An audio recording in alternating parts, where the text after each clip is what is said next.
ব্যাপক উৎসাহ উদ্দীপনার মাধ্যমে বিরাট র্যালি করে মোহনভোগ আরডি ব্লকিং অফিসারের নিকট মনোনয়নপত্র দাখিল করল ভারতীয় জনতা পার্টির 7টি পঞ্চায়েত সমিতি ও 6টি পঞ্চায়েত মনোনয়ন প্রার্থীরা। হাতে গোনা আর কয়েকদিন পরে ত্রিপুরা রাজ্যের আরেকটি গণ উৎসব অনুষ্ঠিত হতে যাচ্ছে, সেটি ত্রিস্তরীয় পঞ্চায়েত নির্বাচন। সারা ত্রিপুরা রাজ্যে ভারতীয় জনতা পার্টির পক্ষ থেকে ব্যাপক উৎসাহ উদ্দীপনা এবং ব্যাপক জনজোয়ার নিয়ে ভারতীয় জনতা পার্টির মনোনীত প্রার্থীরা তাদের মনোনয়নপত্র দাখিল করছেন, কিন্তু সেই তুলনা বিরোধী দল এখনো শীত ঘুমে।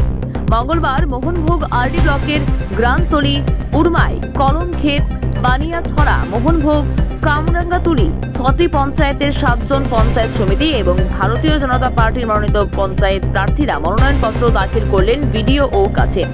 ওই দিন মেলাঘট্ট উদয়পুর মোহনভোগ ব্লক লাগোয়া মূল সড়কের মাথা থেকে মিছিল ও স্লোগান করে প্রতিনিধিদের নিয়ে কর্মী সমর্থকেরা ব্লকে উপস্থিত হন। সেখান থেকে একজন প্রতিনিধির সঙ্গে একজন প্রস্তাবক ব্লকে গিয়ে তাদের মনোনয়নপত্র দাখিল করেন। মনোনয়নপত্র দাখিল শেষে সাংবাদিকদের মুখোমুখি হয়ে প্রাক্তন মোহনভোগ আরডি ব্লকের ভাইস চেয়ারম্যান তথা বর্তমান পঞ্চায়েত সমিতির প্রার্থী শ্রী জিতেন্দ্র দাস বলেন, তারা পঞ্চায়েত এবং পঞ্চায়েত সমিতির রেকর্ড সংখ্যক ভোটে জয়ী হবেন। আসন্ন ত্রিস্তর পঞ্চায়েত নির্বাচনকে সামনে রেখে গত 14 তারিখ ভারতীয় জনতা পার্টির মনোনীত যারা প্রার্থী তাদের নামের তালিকা প্রকাশ করেছেন আমাদের ভারতীয় জনতা পার্টি ত্রিপুরা প্রদেশ কার্যালয় থেকে।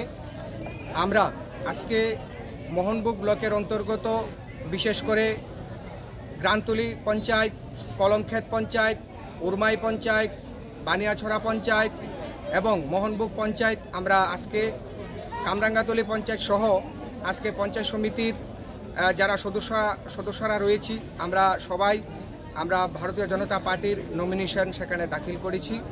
আমরা আমাদের বিভিন্ন মিছিলের মধ্য দিয়ে আমাদের আজকের এই কর্মসূচিতে আমরা অংশগ্রহণ করেছি। বিরোধী সম্পর্কে কি বলবেন? দেখুন, এই রাজ্যের বিরোধী বলতে আমরা কাউকে দেখতে পাচ্ছি না।